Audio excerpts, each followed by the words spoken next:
Bonjour, c'est le 14 juillet. Le blog est aujourd'hui à l'ambassade de France à Berlin. À côté de moi, c'est Madame Catherine Priard. Bonjour Madame. Bonjour. Vous êtes la conseillère culturelle à l'ambassade de France et nous voudrions parler aujourd'hui de la foire de Francfort du 10 au 15 octobre qui accueillera la France comme pays invité. Comment la France prépare cet événement ? Alors, effectivement, c'est un événement extrêmement important qui n'a pas eu lieu depuis 1989. La France n'avait pas été invitée d'honneur de la foire de Francfort en Allemagne depuis 1989. Et donc, au titre de... Comme vous savez, j'ai une double fonction conseiller culturel, donc conseiller diplomatique auprès de l'ambassade et de l'ambassadrice pour les affaires culturelles, éducation universitaire et sport aussi. Mais aussi, je suis directrice de l'Institut français d'Allemagne et c'est à ce titre aussi, donc la direction de l'ensemble des instituts français en Allemagne, que j'interviens principalement dans le dossier Francfort, puisque ce sont l'ensemble de nos instituts en Allemagne qui sont impliqués depuis le début de l'année. En fait, cette invitation correspond pas seulement au moment de la foire, pas seulement aux 5 jours entre le 10 et le 15 octobre, mais c'est pour nous une année exceptionnelle de la France en Allemagne qui a commencé dès le début janvier avec un certain nombre d'événements remarquables que je peux vous détailler si vous voulez et qui vont se prolonger jusqu'à la foire y compris. La France a défini 3 thèmes majeurs pour cette année: innovation, jeunesse et surtout la langue française. Ça me rappelle aussi, il y a aussi une certaine présence de la francophonie, n'est-ce pas ? Vous avez raison. Ce n'est pas tellement la France qui est invitée à Francfort, mais la langue française. Et ça, c'est vraiment important de le souligner. C'est la langue française qui est l'invité d'honneur, qui est l'hôte d'honneur de ce salon de Francfort. Et cette langue française, c'est une langue qui est partagée dans le monde entier par l'ensemble des locuteurs francophones qui sont de plus en plus nombreux sur la planète. Et donc, nous avons autour de nous nos partenaires francophones principaux qui sont là, avec les Suisses, avec Luxembourg, avec la Wallonie-Bruxelles et bien sûr l'Organisation internationale de la francophonie, l'OIF. L'Institut français que vous dirigez, comme organisation de tous les autres instituts français en Allemagne, est responsable de cette opération. Mais il y a aussi le service culturel de l'ambassade et aussi le Centre national du livre, mais il y a aussi encore d'autres partenaires. Alors, oui, en fait, l'organisateur de ce qui se passe sur la foire, de cette invitation de la France à la foire de Francfort, de la construction du pavillon, de la construction de cet espace qui fera plus de 2000 m², c'est pas nous, c'est le commissariat de la foire de la France invitée à Francfort. Donc le commissariat général qui est dirigé par le commissaire Paul de Sinetti, avec son équipe autour de lui, qui sont basés à l'Institut français à Paris et qui disposent d'un bureau de liaison à Francfort. Voilà. Donc évidemment, nous, Institut français, nous sommes en étroite coordination avec le bureau du commissariat à Paris et le bureau de liaison à Francfort, sachant qu'eux donc, ont vraiment pour mission de construire ce pavillon, de faire toute la programmation qui va avoir lieu dans le pavillon et aussi hors les murs, parce qu'il va se passer aussi beaucoup de choses en dehors même des murs de la foire dans Francfort, dans un certain nombre d'endroits. Et ça commence, cette programmation hors les murs, elle commence même le dimanche 8 octobre. Donc en fait, un petit peu en amont de l'ouverture officielle de la foire. Pourriez-vous préciser un peu cette année qu'on appelle avec le hashtag FraFra 2017, que l'ambassade de France a bien voulu aussi décerner à notre blog. Qu'est-ce qui se cache derrière ce FraFra 2017? Alors, FraFra 2017, comme je vous le disais, c'est cette année exceptionnelle de la France en Allemagne. On a commencé en fait le 23 janvier dernier, au moment du jour anniversaire franco-allemand. Il y avait un très très beau spectacle avec des costumes de Karl Lagerfeld et des décors qui était donc, en fait, si vous voulez, ce qu'il faut comprendre, c'est qu'il y a à la fois des événements qu'on produit, que nous avons produits, et il y a des événements que nous labellisons. Nous avons fait tout un appel à projets pour faire remonter des projets qui sont pas organisés par l'Institut français en Allemagne, mais que nous avons labellisés Francfort en français et qui donc vont se retrouver sur le hashtag Frafra 2017.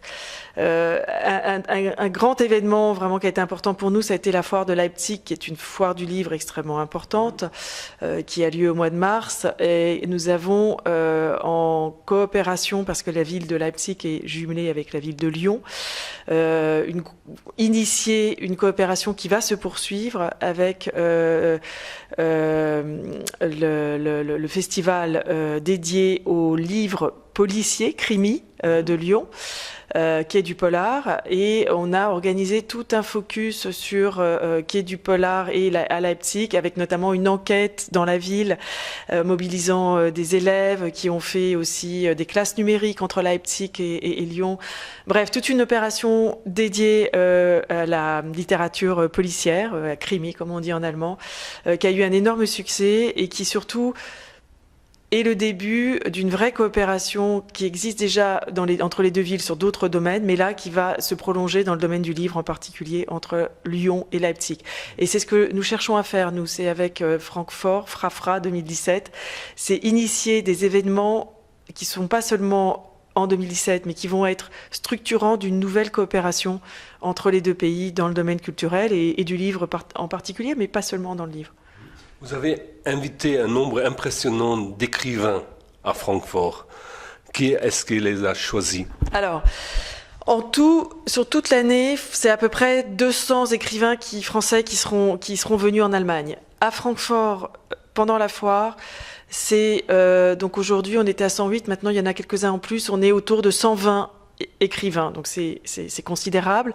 Là, c'est le commissariat donc l'équipe autour de Paul de Sinetti qui a fait ce choix, cette sélection avec les éditeurs, en fonction bien sûr d'une actualité de livres de ces auteurs qui sont traduits en Allemagne, puisque il faut quand même le rappeler, un des grands enjeux de Frafra 2017, puisque hashtag Frafra 2017 de Francfort, c'est l'enjeu de la traduction, c'est-à-dire vraiment de mettre un accent très particulier sur le nombre d'ouvrages qui auront été traduits, nombre de cessions de droits, c'est ça le terme consacré, de livres français qui seront traduits en allemand, et de donner une impulsion encore plus forte à ces cessions de droits pour faire qu'il y ait toujours plus de livres français traduits en allemand et qui arrivent sur le marché allemand.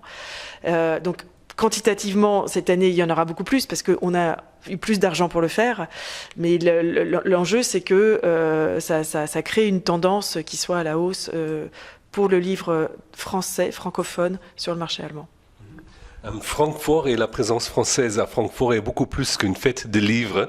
Il y a aussi des aspects politiques. Votre ministre des Affaires culturelles, Françoise Nissart, a dit dans son éditorial que la culture est une fer de lance de notre avenir. Cela correspond bien aux relances voulues par votre président de la République, Emmanuel Macron, pour le renouveau franco-allemand, n'est-ce pas? Oui, vous avez raison, la culture et l'éducation, la langue, donc qui passe bien sûr dans l'éducation, sont au cœur de cette relance du franco-allemand, mais de l'Europe. Umberto Eco disait que la traduction était la langue de l'Europe. Donc c'est juste pour rebondir sur ce que je viens de dire sur la traduction. Donc l'ouverture à l'autre, le fait d'apprendre les langues de l'autre, de traduire, de faire circuler les œuvres, fait partie de cette Europe dans laquelle nous sommes, et il faut absolument continuer d'être extrêmement volontariste et de soutenir tout ce qui peut se passer en termes de circulation des œuvres et des idées, dont la traduction bien sûr est un enjeu important. Et plus globalement, quand on arrive aux enjeux de l'apprentissage des langues, c'est clé, mais c'est très lié à la culture. Donc là, le Conseil des ministres franco-allemands vient de se terminer, il était hier, et au centre des questions, il y avait celle de l'apprentissage de la langue du partenaire. Vous le savez, donc le ministre de l'Éducation va relancer les classes bilingues en France. Donc ça va être un plan de relance extrêmement soutenu où à horizon 2 ans, plus de 50% des élèves français dans le primaire apprendront l'allemand, ce qui est considérable. Voilà. Et donc en parallèle, il y aura aussi une relance du français ici en Allemagne. Donc ça va de pair. Les enjeux d'éducation, de langue et de culture sont un tout dans cette relance de l'Europe. Le président de la République et la chancelière hier ont rendu visite aux jeunes de l'OFAGE avant le Conseil des ministres. Absolument, c'était la première, ça donnait le ton d'ailleurs de cette journée, c'était la première visite inscrite dans l'agenda de la journée, une visite terrain dans le 18e, dans un espace dédié aux jeunes qui ont moins d'opportunités, qui sont des jeunes soit en intégration, qui sont qui ont plus qui ont moins d'opportunités et pour lesquels justement l'apprentissage de la langue est un levier, est un facteur d'intégration, est un levier d'ouverture à l'autre. Donc c'est un atelier qui est organisé aussi par l'OFAGE, donc voilà, qui met en relation des jeunes Allemands avec des jeunes Français dans cet atelier. Et ils sont venus comprendre, nos deux dirigeants sont venus comprendre comment l'apprentissage de la langue était à l'œuvre dans cette ouverture à l'autre, et l'ouverture à l'autre, mais l'ouverture et l'intégration à la société aussi. Merci bien, madame.